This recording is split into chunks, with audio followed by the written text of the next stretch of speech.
È un lavoro che lui sta facendo attualmente con delle telecamere che nulla hanno a che fare con l'azienda che rappresento, ma che sono delle telecamere ad altissima velocità, dove lui dalla sequenza di fotogrammi lo mostrerà, sarà in grado di trasformare quello che era un video in una serie rapida ma rallentata di still images per cogliere quella che è l'emozione del soggetto o l'emozione dell'ambiente che lui sta filmando. Parla inglese, parla americano ed è molto dolce ed è molto lento, quindi mi auguro che anche quelli di voi che eventualmente non riescono a recepire non abbandonino la sala, anche perché qualora abbiate delle domande avremo una sessione un po' più estesa di Q&A che saranno curate poi da Sara che traduce. Spero di rivedere alcuni di voi in futuro, avremo altre reflections, a giugno durante la settimana c'è una photo week, se non sbaglio, organizzata dal Comune di Milano, e stiamo preparando un'agenda, torneremo possibilmente a voi entro questa settimana per offrire maggiore visibilità sullo speaker in modo che possa essere studiato ed analizzato e qualcuno di voi mi auguro fortemente di vederlo poi a settembre a Visa Pollimani. Grazie mille.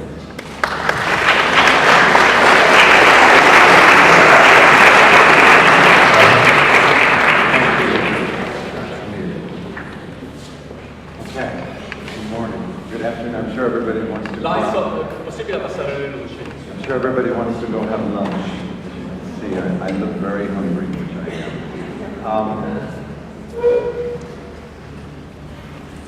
am. Photography.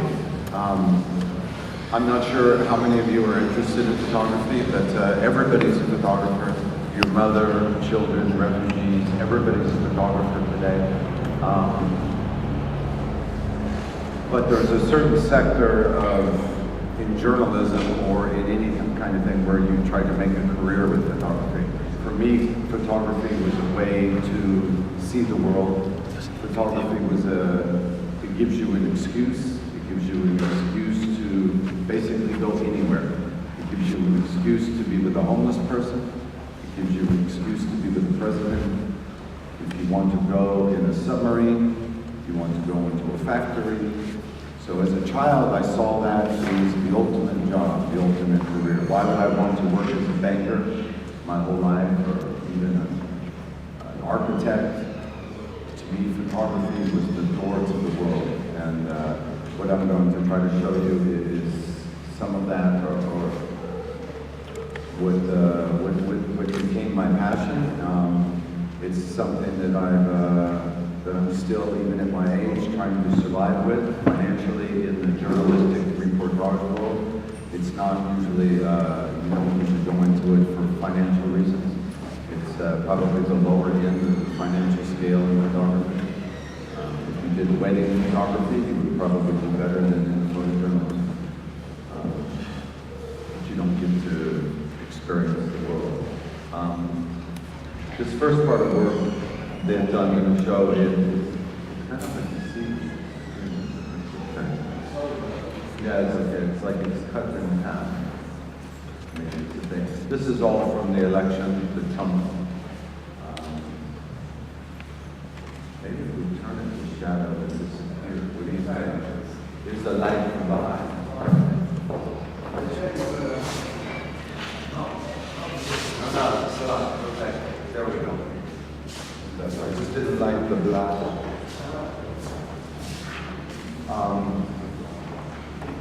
One thing's for sure, we have a very interesting time in the world.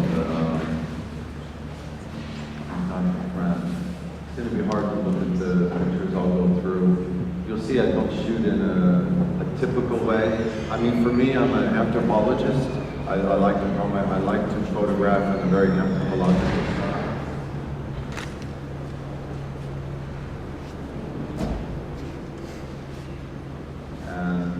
I had spent around 9 years doing politics, and in around 2014 I stopped doing politics. I basically started spending more time in fashion, celebrity world, but because of Trump, I wanted to go back and do politics again. I burned out. I covered the White House wives for 9 years, 4-time magazine. It's difficult having to basically photograph one man in a suit for 9 years. It can get a little tiring. So I wanted to escape politics, but because of Trump, I ventured back. These are all for multiple clients. This is, sometimes I shoot, I'm mainly a color photographer, but sometimes I feel black and white photography has a better way of making something seem more historic or more timely. So sometimes I go to black and white. Even though the client I was working for Time Magazine, did not want black and white.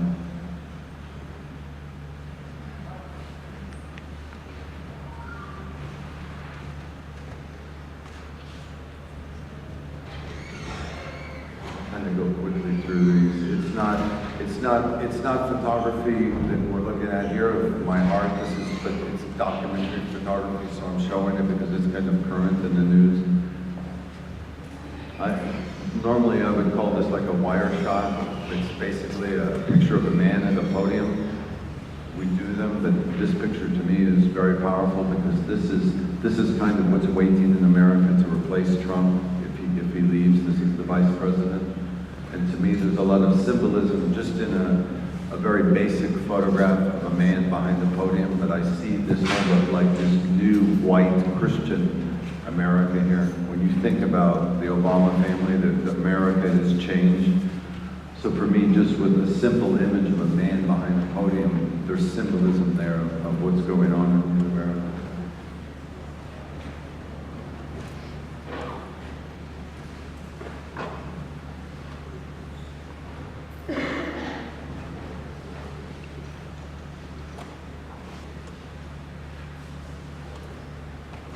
This is on election night in America. The Trump people did not think it was supposed to be his party, but when everybody arrived, they knew they were going to lose. Trump knew he was going to lose. Everybody thought he was going to lose. But he didn't lose. He ended up winning. So when you think of the transformation from the Obamas to this, just this overnight change, it's America was flipped upside down.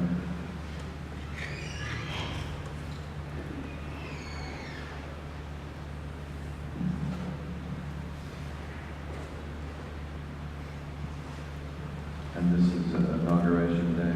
I'm working now on a project in America called with the theme of resist, trying to illustrate this resistance. It's very strong in America now.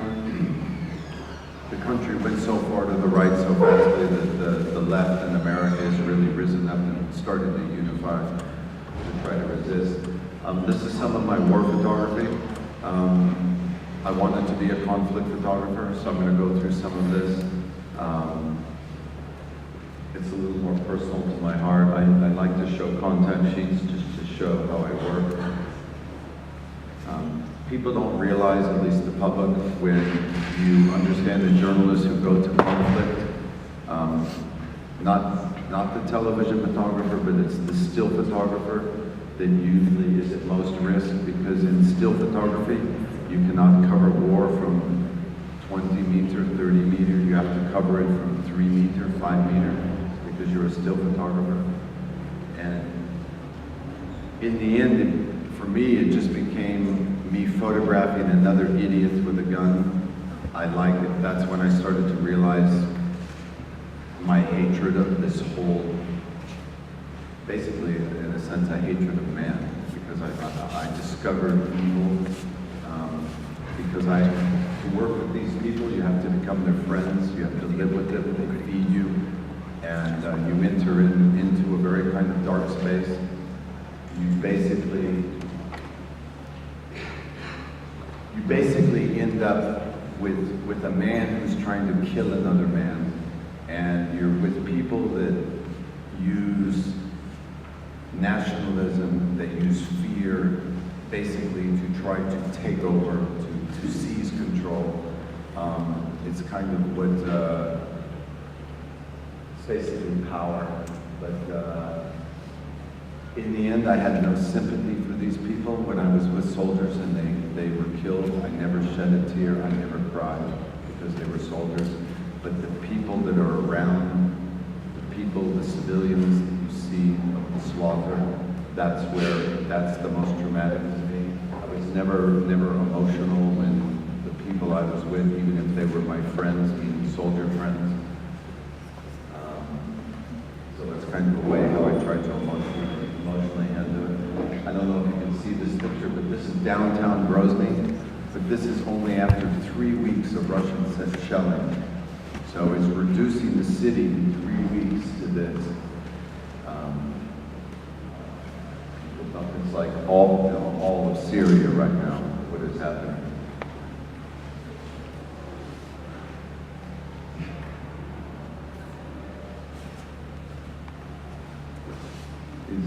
He's a Russian prisoner. He's being made to dig churches. He's a Chechen prisoner in Chechnya. I don't know if you remember, there was a first picture of a guy running out the door. That's the presidential palace. The Russians had surrounded it and were trying to capture it. This is 2 weeks after they captured it.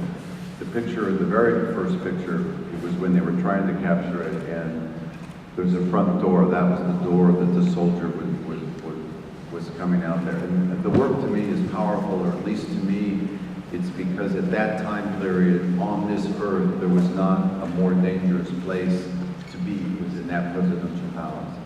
So just on an emotional level, that's why the work stands for me. And it was kind of like this, to be able to go to Stalingrad was kind of like boyhood fantasy. The thing that started to click was me in 1998. I had my first child, and she was 2 years old, and I was back in this place trying to do it, and I was almost killed, and I realized the stupidity of it. I realized the selfishness of this almost 20 years of covering war. I was like, why? Why? When I was 70 and 80 years old, was I going to care about a picture of a guy with a gun? It had no value. It meant nothing to me. And the picture that would be powerful to me was my 2-year-old daughter, which I had no pictures of. And that's when I reached out to Time Magazine, and I said, you have to give me something else. I don't want to do it anymore. It's selfish. And then they assigned me to the White House to cover the Bush administration. This is the Yugoslav conflict. I really immersed myself in the Yugoslav conflict, which is the extreme form of what nationalism and it's what's kind of sweeping in America. It's basically people try to teach you that you are better than other people. You are different. My religion is better than you. My skin color is better than you. It's where politicians whip a nation up into hatred. It happened here in the 1930s. It's happening in America right now. It basically leads to this. It leads to a society that's broken down. It leads to society where neighbors kill their neighbors, cousins kill their cousins, all through nationalism. That's why it's so exciting what happened in France yesterday. It was stopped because that kind of dark nationalism is trying to sweep the world. It's coming to England, it's come to America.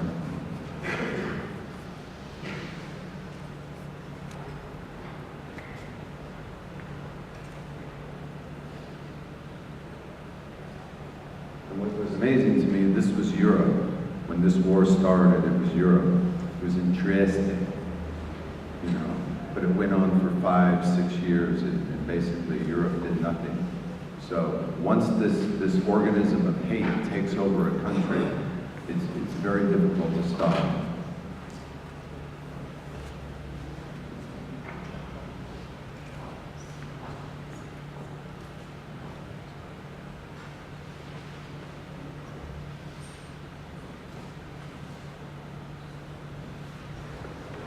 This is what I kind of like.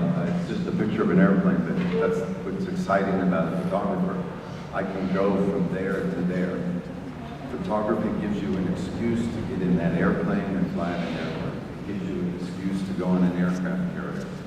It's basically the world can be your backyard.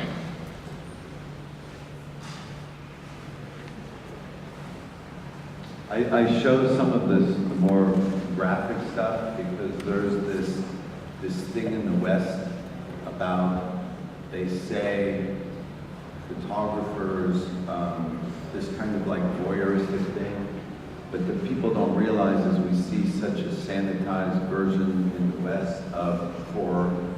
You can't show dead people, you can't show dead children. But as photographers, we see it. Like, there's actually a way I photograph in a very pornographic way, where there's great mutilation, but the pictures are never published, they're never shown, but I still take the pictures. The censorship comes when the editors have it and they cannot put it in the publications, but because the publications do not want to see it. We don't want to see it. You don't want to see it. Our mothers don't want to see it. I don't want to see it. But that's kind of like the problem.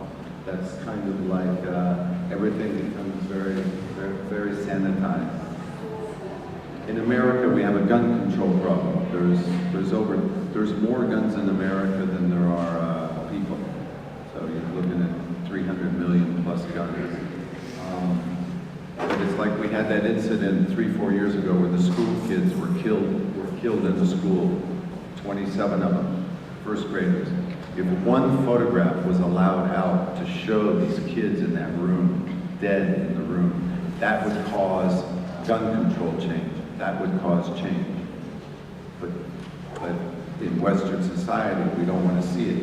If they're Syrians being blown up, or if they're Somalis, or if they're African, we can show the mutilation. But if it's in the West, we try to hide it. Even on like September 11th in New York, there's no pictures of any bodies. There's no pictures of any of the people that jumped out of the building. But there are pictures. Photographers did take them, but they're never to be seen and never to be published. So this is kind of more of my White House coverage. So it's kind of all of a sudden this transformation. I'm going from being free and covering war to being this restricted state of covering the White House. I was never a government photographer. I did not work for the White House. I am not Republican. I'm an independent journalist, so I covered the White House as a journalist. But this is what I'm talking about. I can go from that to that. Photography allows you a reason to go here.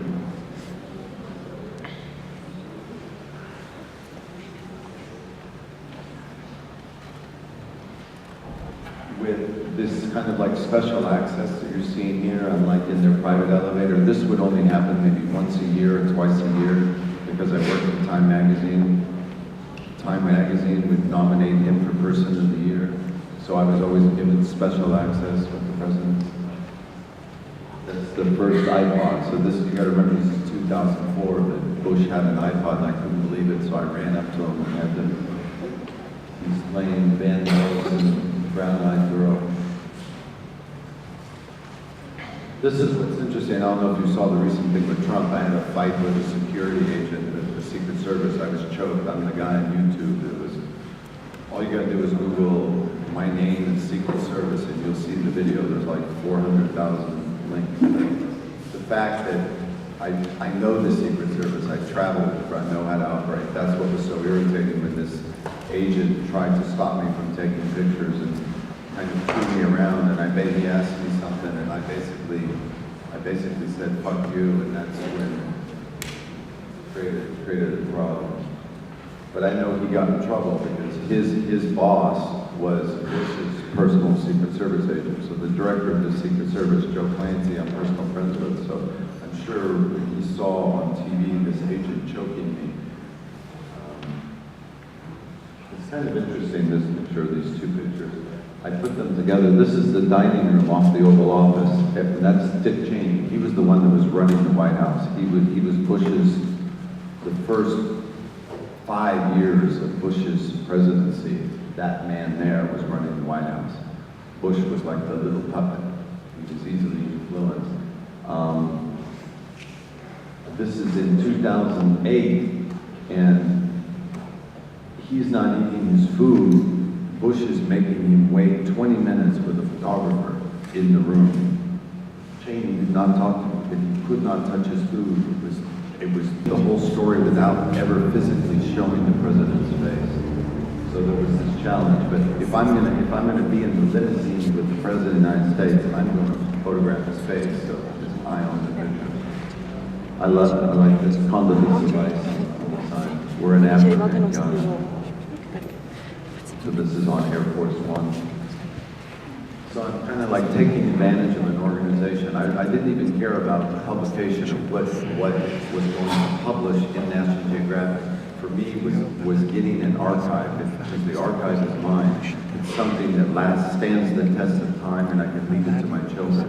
It's trying to have a longer vision of my work.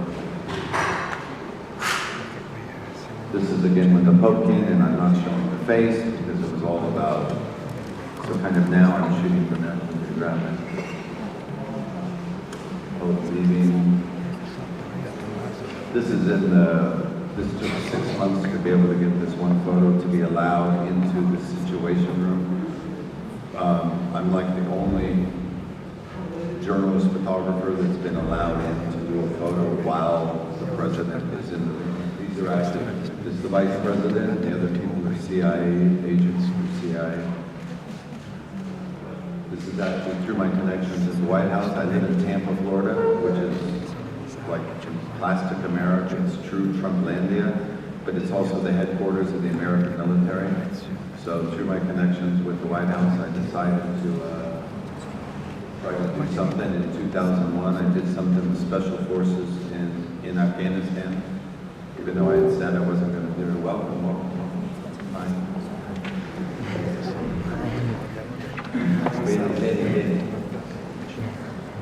So even though I was married and still had children, I still went back to cover conflict.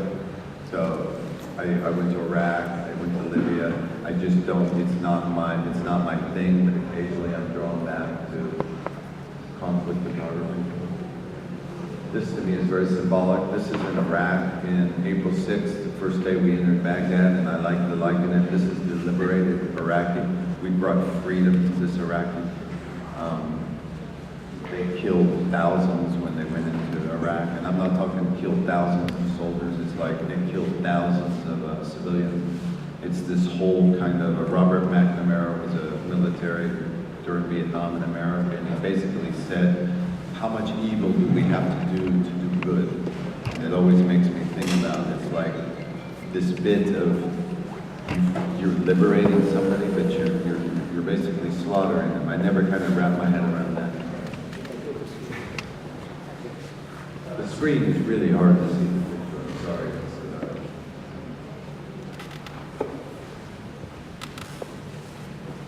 And actually, I was actually went to Iraq. It was basically the day after my second daughter was born. So this bit of, you know, I had a 5-year-old daughter, and then now I had a new daughter, and then the day after she was born, I was in Iraq. So it was just too important to me. If I built my career as a conflict photographer, if I did not cover the invasion of Iraq, I felt I had to do it. That kind of like selfishness kicked in.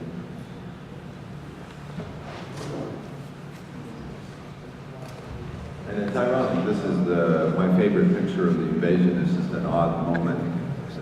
Just this white horse came running by. We were guarding a water treatment plant. I was a little upset because my friend, another photographer, was 3 kilometers away. He was in the presidential palace. He's like in Saddam's bathtub. It's the pictures you dream about. It's the pictures you want.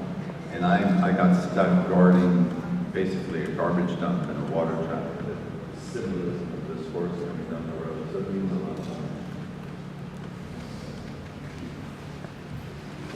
They killed lots of people. The problem is when they invade, if you were outside, you were in mortal danger. If you're in a vehicle driving, you're in mortal danger. When they invaded, a lot of Iraqis didn't even know there was invasion. This is just a farmer who was driving up the road, but he didn't stop in time, and they killed him. This is kind of what this isn't from a bomb. This is from bullets. This is what from large caliber bullets can do to the human body and the human form.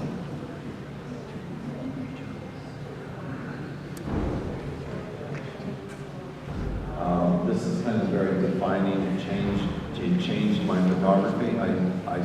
Because I was traveling with the president, I lived in a Republican world. Because I was covering the White House, I traveled the country with the president. I'm just only in Republicans. Everything was clean, everything was perfect. In the Republican world, to me, it became everything was very white, very perfect. No minorities, no trash, no handicap. It was this sanitized look of a white Christian America. So I tried to formulate my photographic style to fit this vision. And in 2006, I did a book called My America, trying to elicit through symbolism this fear of paranoia of, we have what's called the Homeland Security, the Patriot Act. At this time period, America had wrapped its eyes so tightly in red, white, and blue it went blind. 70% of the country supported the invasion of Iraq, 70%. So you see how I'm shooting. I'm shooting now in this very kind of linear,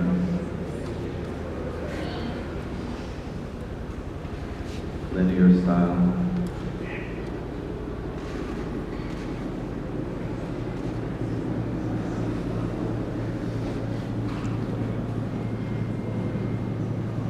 It's interesting, even though I was working for Time magazine, they have no need for any of this photography. I use Time magazine as a grant. Any assignment I use as a grant. I take advantage of it. I shoot 70% for myself, and I should shoot 30% for the client. The client is usually very, very easy to please. I give the client what they need, what fits their publication, but if they are paying me to be there, I'm going to squeeze all the orange juice out of the orange. I'm not going to allow anything to be wasted. So through covering the president, I was able to do a whole book on America with not one picture in that book was published at the time, but basically they funded the whole project. So this is just the second book, it's a continuation. I realize now I want to, there's a third book, and I think the title, because I get a lot of hate mail because of what happened, so I get a lot of emails, and one of the titles of the email was Welcome to the New America. That's after I was attacked. So I like the name of, if I do a third book, I want to call it Welcome to the New America.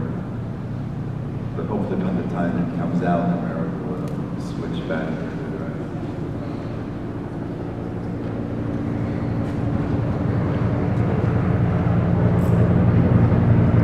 Mr. Obama is there. Obama. He's coming here today. Yes, for you.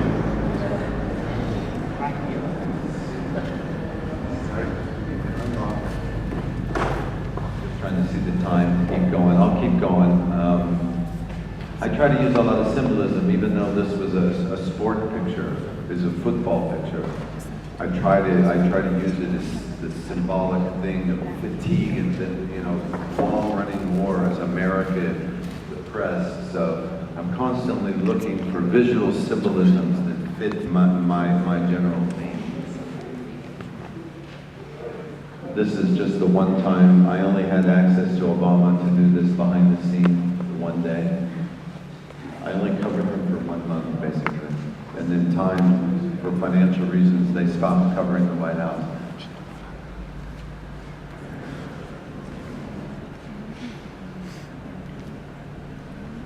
They're all very, very similar. This is interesting. It was on Michelle Obama's birthday. She did not know who I was. This is in the basement of the White House, and she saw me. He tried to kiss her, and she pulled away and walked away. That's the elevator that goes up to the residence. And then he reached over and he gave her a kiss.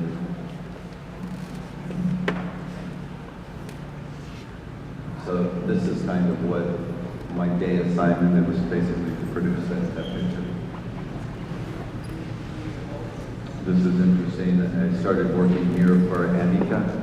I worked for 4 years. The good years of Amica was from 2008 to 2014. It was a phenomenal magazine. They sent me around the world.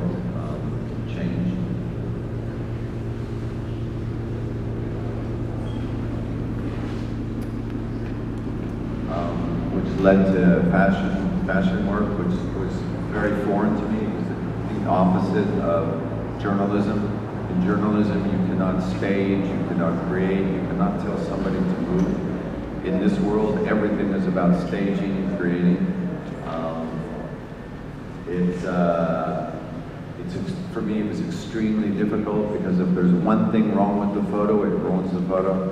If the hair is wrong, if the makeup is wrong, if the lighting is wrong, if the clothes is wrong, if the location is wrong. There's so many things that ruins a photo in fashion photography.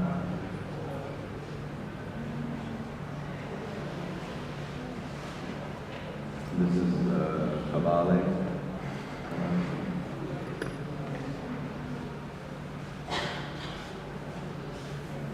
This is, I actually brought a model into the Republican convention, which was the fact that I was able to pull it off. I had to con, and, you know, you have to get through all the Secret Service, you have to get passes. It was something I'm proud of that I was able to pull off. I mean, it's hard to physically get yourself down on the floor. I brought her up, I put her in the CNN booth, you know, CNN, the ball, so this is just some fashion stuff that I like, different stuff.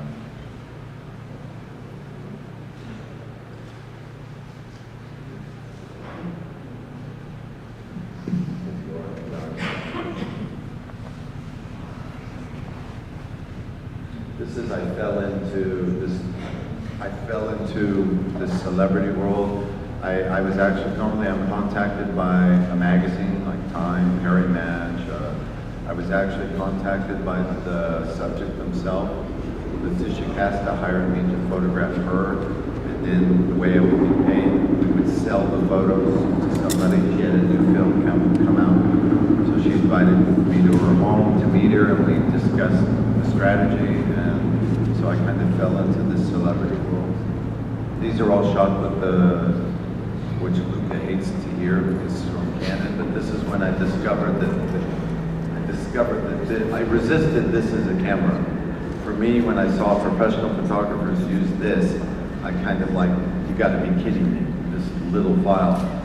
This was the first time I had used it. It was while my assistant was setting up lights, I started using this. And that's when it clicked to me. It is not a telephone. It is a camera with a phone in it. It's not a phone with a camera. It's a camera with a phone. And once I applied myself to that, I was able to understand the value of having this device. I still prefer to use a professional camera. I still prefer to shoot with my Canon. I don't always have it with me, but that I always have with me. So sometimes I'll reach into my pockets and use the phone. But in the end, it's not my main device. This whole series with her, to me, is about dark beauty. I found, because she's now in her 40s, I was trying to, through symbolism, to show this kind of like the struggle to stay beauty, the struggle to, am I sexy enough? This is the stylist coming in and pulling off her, exposing her shoulder because she wasn't sexy enough, but I found this whole beauty thing very dark, very sinister. She enjoyed working with me so much, she invited me to go to Corsica, to her home, which was not planned originally. So some of this stuff will look staged and stuff like this. It's not, it's reportage. She's visiting somebody that's making some metal for her apartment in Paris. So, but to me, it looks like Italian cinema. This is more of a stage. This is a continuation of this theme. I saw this at her father's house. He has one. I saw this thing and I asked, can I do a picture of you? I wanted to try to capture something about this beauty. I actually saw that. I was trying to make it into this kind of like demonic beauty. Again, now with the iPhone. Yeah. It's funny, the program in here, the hipstamatic, each time you take a picture, it looks for eyes. It only focuses on the eyes. But it's funny, it didn't pick my eyes, it picked her eyes. This is hard to see. This is Selma Hayek. The same thing happened. I was actually hired by Selma Hayek to go over to Lebanon because she had saw what I did for Asia, what I did with the tissue casket. So this whole bit of squeezing the orange juice, of getting all the juice out of an assignment, it creates where other people see that I basically can do a lot in a very short period of time. Which, some reason I ended up having an assignment to photograph the Princess of Monaco. And again, because of the way I interacted with her, for a year and a half, she kind of made me her personal photographer. She commissioned me to do the baptism of the Crown Prince and the Princess, two newborn princesses. The problem is I realized that the Monaco, they have a staff of 5 photographers. They are Italian photographers. One of them has been there for 40 years. They were not happy that she brought me in. They had never allowed an outside photographer into the palace. These 4 or 5 photographers, Italians, it's like a little mafia. They sell photos on the side to the Swiss and German market. I was originally told I could not sell in my photos. I refused to sign the contract that said I did not own the pictures. I met with their lawyers and said, look, she wants me to take pictures. I own the pictures. It's me. I'm my own company. I cannot do it if I have to sign this document. And I never signed the document. In the end, and when I met with the Prince of Monaco, he basically said to me something about, why didn't you bring your family? And I says, I can't afford to bring my family. Even though I own the pictures, I did not have permission to sell the pictures, but neither did they. So, having a personal thing with him, sitting in his house, I got a call back from one of the Italian press guys, and he says the prince has advised him that I own all the copyright and I can sell the pictures that I want, that just if any of them are of the children, I need permission. So I was actually commissioned to do the Christmas card. This is where I was able to have the sit down with the prince. What I'm getting in is, in the end, I sold the picture, and it turns out it was an article about her having an affair or being an adulteress or something, and it was like off with my head, you know. So I was basically sabotaged by the Italian photographers that worked there. So I wrote her an apology letter. I'm hoping to explain what happened. This is the card. So what I'm getting at is I went from war to presidents to being a baby photographer. So that's the diversity that photography can open up to. These are the guy on the left is the press officer. This is the Italian photographer who's been there 40 years, and they are not happy. I'm doing the official portrait for Monaco. This is going to hang in the banks and the post office. They are supposed to be doing it. So you can imagine the humiliation they felt. You can imagine them wanting to get me. And I love this next picture. That's the main security guy. And to me, I see it, he says, I can see him saying, we need to get him out of here. You know, I'm using them to test the lights. And so that's like the official portrait. My plan the thing I had with Trump, to give you an idea, to get into these people's worlds, you have to, first you have to understand that you're a person and they're a person. But at some point, they like the fact, they all want to be treated with respect. They're used to be talked to a certain way. I try to let that, I break protocol and I do things. Like even in the baptism, I don't know if you saw, I went in the royal box. I went on the altar. Not even the photographer, the Monaco photographer went in the altar.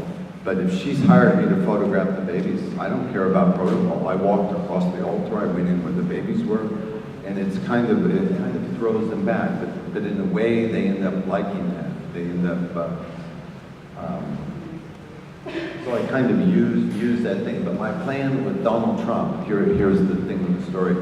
The incident I had, I was not there to cover Black Lives Matter. I wasn't there to cover a Trump rally. I was there to fly on Trump's plane for 2 days for Time Magazine to do a cover. People don't understand this part of the story.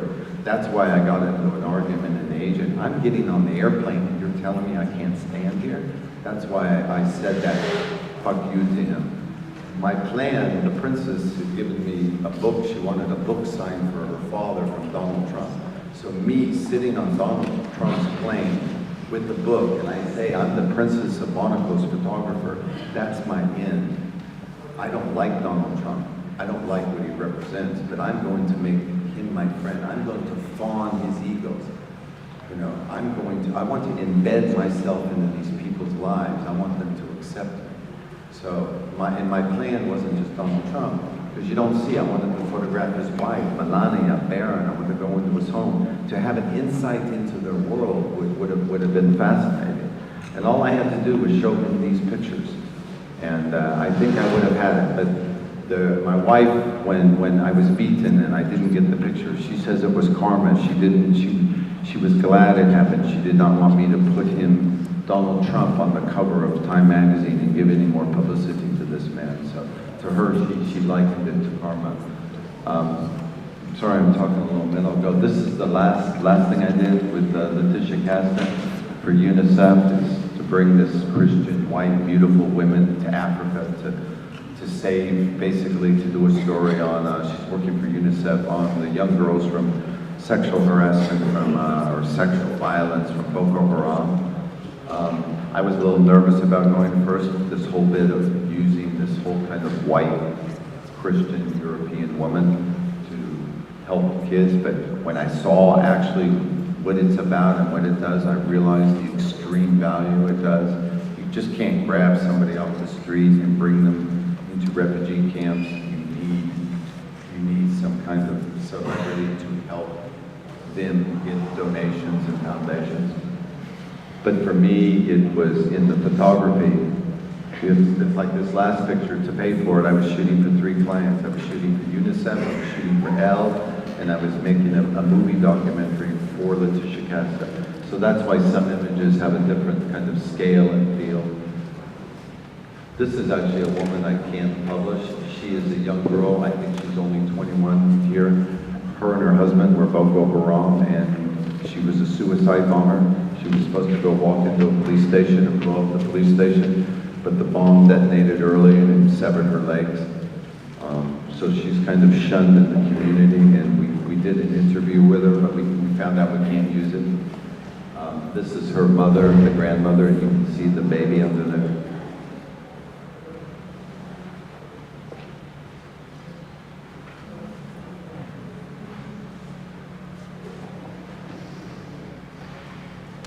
For me, this whole thing, these are girls that have escaped Boko Haram in the Lake region, but to me, this whole thing, the problem is with photography. How many pictures of Syrians have you seen getting out of boats? It does nothing. It does nothing to change anybody in Europe, because in the sense, photographers need to go, they need to give these people dignity. If you look at this, I feel dignity in these girls. These girls look no different than my daughter, and they are no different than my daughter. They were all equals.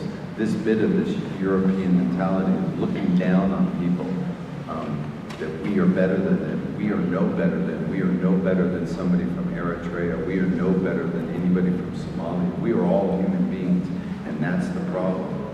That's the problem that politicians try to feed us, that for some reason we think we are better, just because we're born into a wealthy Western society, and they want to strive and try to reach something better for their children and their family. So for me, even though I have this very white Christian woman, I still feel I'm bringing some dignity to these girls. They are equals here. This Letitia Casta is no more beautiful than these young girls. And the way they touched her and fawned her and wanted to be there, it was so moving. And that's when I got over this original hesitation of kind of like promoting this white woman with the black Africans. They literally wanted to touch her. This actually looked staged. It wasn't staged. We were leaving to the car at sunset, and they surrounded her, and they started touching her, you know, trying to say goodbye. And this young boy kind of leans in here. I gotta pick up the pace. I'm sorry, everybody's hungry.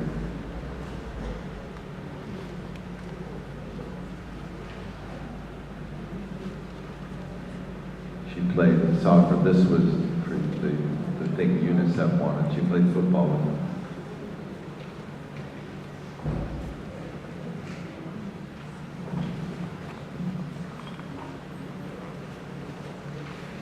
But to me, this guy, I enjoyed this photograph of this man, just kind of a guy who's making out a canoe, is as much as the Letitia Casta. This man has just as much value to this earth as a Letitia Casta. They are equals. And that's the problem in society. You have to go, you have to stop when you see people on the street. I don't even care if they're Romans and Gypsies. They're people. They bleed, they cry, they love like all of us. And that's why I love stopping he was here. He has nothing to do with this story. He has nothing to do with Letitia Casta. But to me, I put his picture in my work because the way he smiled at me, the way he greeted me as a friend that he doesn't know me. And as a photographer, I'm able to get into all these other worlds and all these other people because I approach them as equal. I never try to approach somebody by looking down to them, and I never try to approach Bush, the Pope, or these people by looking up to them. When I meet them, I treat them as my equal. And sometimes they're a bit taken aback by that. That is the last of the photography. I don't know if we have time to... The video, yes, I mentioned also about the fountain. And I'm sorry if you hear me talk. My daughters, they say, Dad, please just shut up. I drive them crazy. I never stop talking.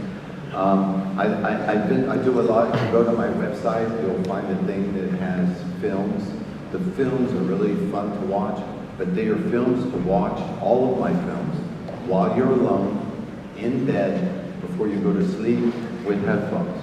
Preferably if you like to smoke or if you like to drink, it's usually best. If they're not to watch in the office, they're not to watch in school, you'll never get through them. Most are usually longer than 3 minutes, and my website is not, there's a Christopher Morris in Canada, it's not me. My website is ChristopherMorrisPhotography.com. So please don't go to the Canadian. Even my mother went to the Canadian site and was saying, oh, I didn't know you photographed this, I didn't know, and I said, Mom, it's not me. I've never been to Canada. I had a commercial job. The videos I'm going to show you now are shot with a scientific camera. They're not shot with a typical movie camera. The time that we're in now, this dimension that we're in now, the way things move and all that, the time dimension is 24 frames per second. I'm going to show you films that are shot around 1,000 frames per second. So when you see an image that's up there for 30 seconds is actually only 1 second. It's 1 second of time. Usually the cameras used to photograph bullets, exploding stuff. I tried to use it, and other people have used it. I tried to use it in a way. This first challenge, I was hired by a client to capture human emotion with the Phantom camera.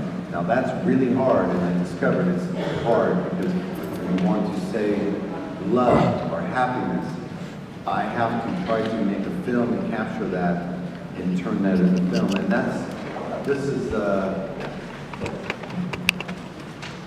this is kind of this was my first experiment with it. You see her eyes slightly start to change. So that's less than a second. I'm trying to capture human emotion.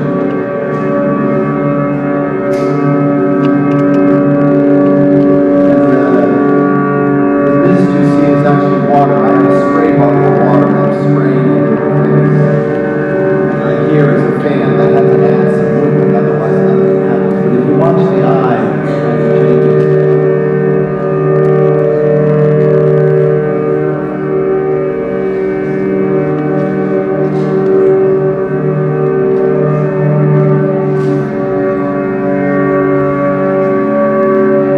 taught her to do this. I took 1 hour to try to get something. Close your eyes, and I said, you're going to get an iPhone. She popped. And they said, do this right while you have an iPhone. So it's that instant expression, and that is straight. 15, 20-second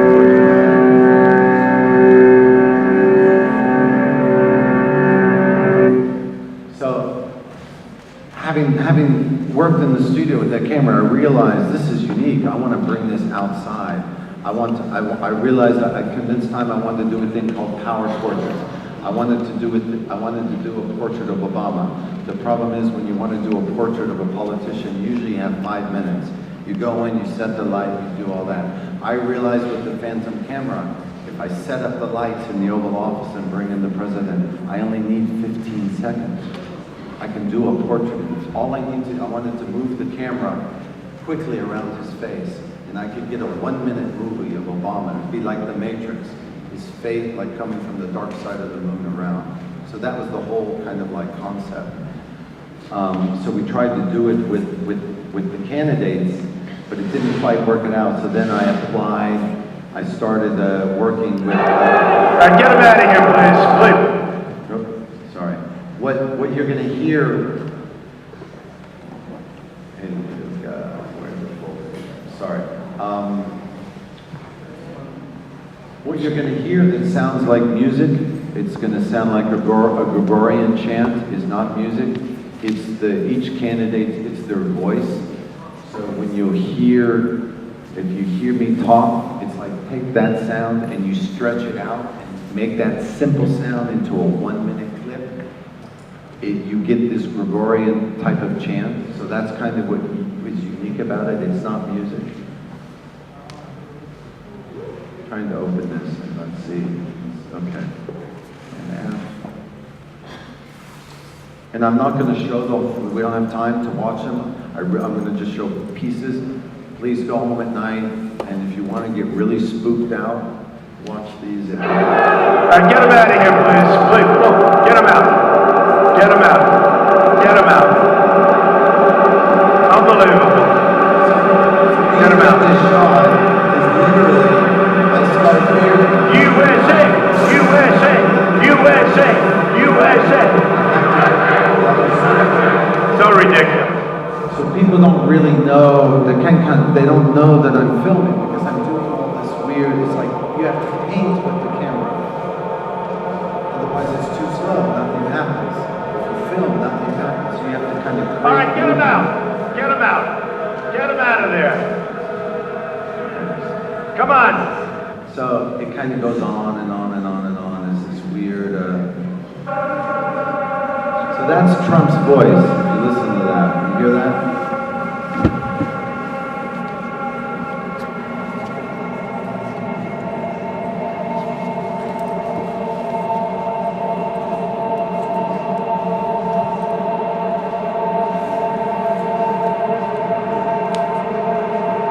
So all that happened in around 1 second, 2 seconds. So, and photographically, it's a really unique way to try to see and do something. It's completely different than filmmaking. It's completely different than photography.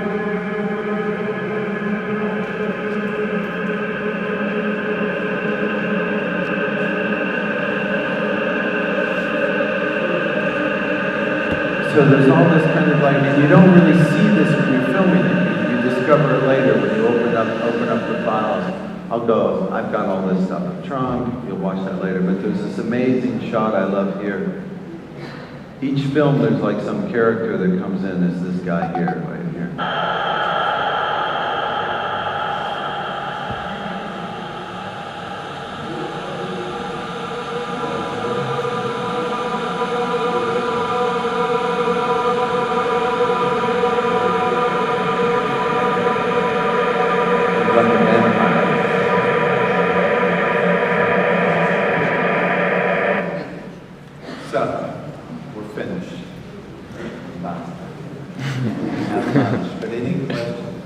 Especially ask me about Trump, because that's so important.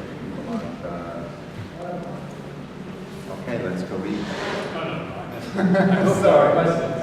Spero che ci siano delle domande. e c'è Sara con noi che eventualmente le può tradurre. Non so se le luci, come faccio? È possibile che tra 150 studenti non ci sia qualcuno di voi che abbia qualche domanda a fare?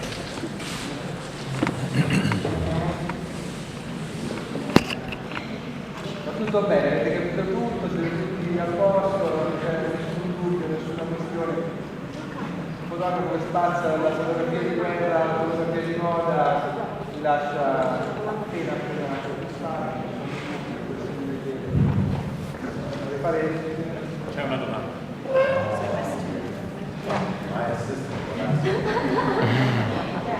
There is a question. You didn't get so close, actually, to Obama. It's just because of the time. It's the time. It's just because of the time. Yeah. I don't know. She's asking me why I didn't get so close to Obama. Well, I photographed Bush for 9 years, and I photographed Obama for 1 month. So, yeah. Oh, come on, people.